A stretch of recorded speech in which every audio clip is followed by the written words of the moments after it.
Bienvenidos. Hoy vamos a hablar de unos pensadores que, básicamente nos enseñaron a desconfiar, a sospechar de todo, incluso de nuestra propia mente. Y es que ellos cambiaron para siempre la forma en que el mundo moderno se ve a sí mismo. Y todo empieza con una pregunta. Una pregunta que es el punto de partida para tres de los pensadores más, digamos, rompedores de la historia. Una idea simple, pero a la vez radical, que lo pone todo patas arriba. Bueno, pues a este movimiento, a esta forma de pensar, se le acabó dando un nombre.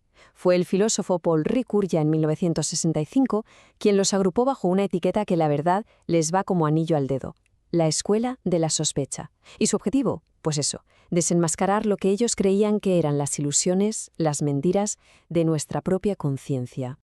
Así que, vamos allá. Conozcamos a los protagonistas de este drama intelectual, a los miembros de esta escuela de la sospecha. Y aquí los tenemos: Karl Marx, Friedrich Nietzsche y Sigmund Freud. Tres nombres que a primera vista no tienen mucho que ver. Sus campos, sus métodos eran súper diferentes. Pero ojo, compartían una misión común: poner en duda, sospechar de absolutamente todo lo que dábamos por sentado. A mí me gusta pensar en ellos como una especie de detectives del pensamiento, cada uno con su propio caso, ¿no?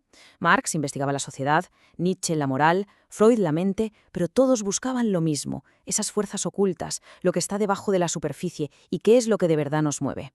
Venga, empecemos por el primer caso, la sociedad. Y aquí entra en escena Karl Marx, el primer maestro de la sospecha, el que miró a su alrededor y pensó: aquí hay algo que no cuadra. Él sospechaba que toda la sociedad, tal y como la conocemos, se levanta sobre una gran mentira. Su pregunta es de esas que lo cambian todo. Porque, siempre pensamos en la historia como una sucesión de reyes, de batallas, de grandes ideas, ¿no? Pues Marx dice, no. ¿Y si la historia no es más que una lucha constante, una lucha de clases, un conflicto económico sin fin? Y con esto Marx le da la vuelta a la tortilla. Él dice que lo que de verdad importa, la base de todo, los cimientos del edificio, es la economía. La infraestructura la llama él. Y todo lo demás, el arte, las leyes, la religión, la cultura, es la superestructura. O sea, la fachada del edificio.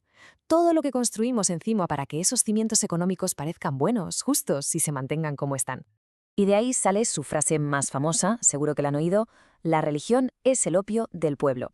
Pero cuidado, no lo decía en plan la religión es mala y ya. Para él era más bien un analgésico.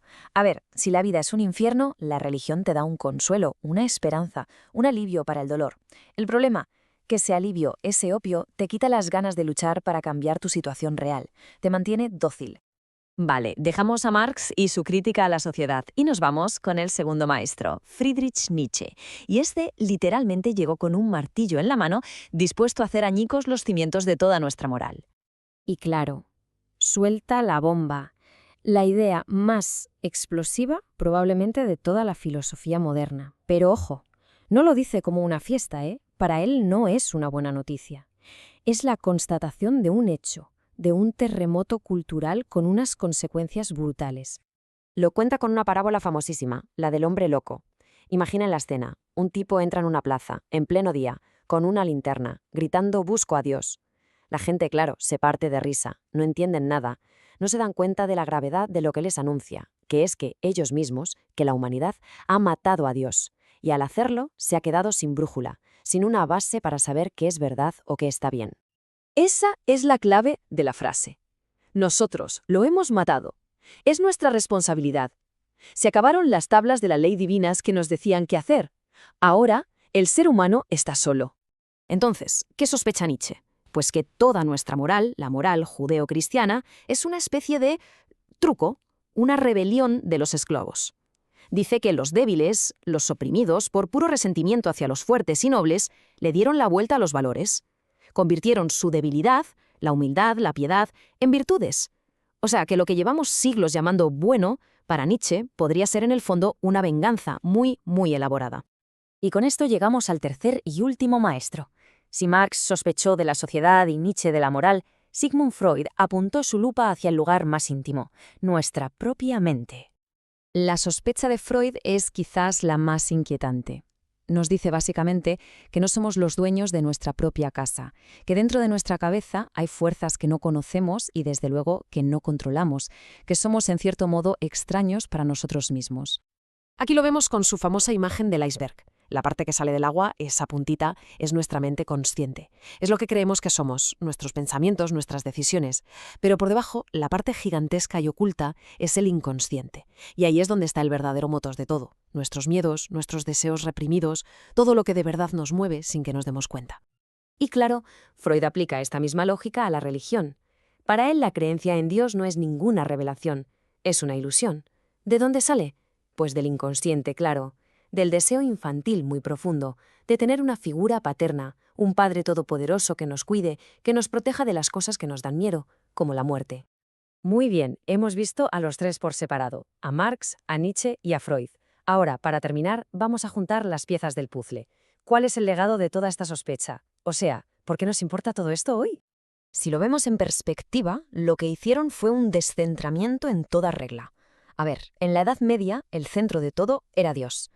Luego, con la modernidad, el centro pasó a ser el hombre, el ser humano racional. Y entonces llegaron ellos, los maestros de la sospecha, y dinamitaron también ese centro. Demostraron que ese ser humano no era ni tan dueño de sí mismo, ni tan racional, ni tan autónomo como se pensaba. Y el resultado es lo que se conoce como la disolución del sujeto moderno. ¿Qué quiere decir esto? Pues que esa idea tan bonita de un yo estable, racional, que toma sus propias decisiones, se viene abajo. Resulta que ese yo es en realidad el producto de fuerzas que no controlamos, fuerzas económicas, morales, psicológicas. El filósofo francés Torralba los describe de una forma que me parece genial. Son huéspedes intelectualmente incómodos. Y es que es eso, no están aquí para que estemos de acuerdo con ellos, sino para incomodarnos, para obligarnos a mirar de frente nuestras propias ideas y preguntarnos, ¿en qué se basan realmente? Y con esto nos dejan una pregunta final, que es la gran pregunta. Si han demolido los cimientos de lo que creíamos que era la realidad, la moral y hasta nuestro propio yo, entonces, ¿dónde nos apoyamos? ¿Qué nos queda? Nos dejaron sin suelo firme, sí, pero también con la tarea tan difícil como necesaria de construir uno nuevo. Y en esa tarea, más de un siglo después, seguimos.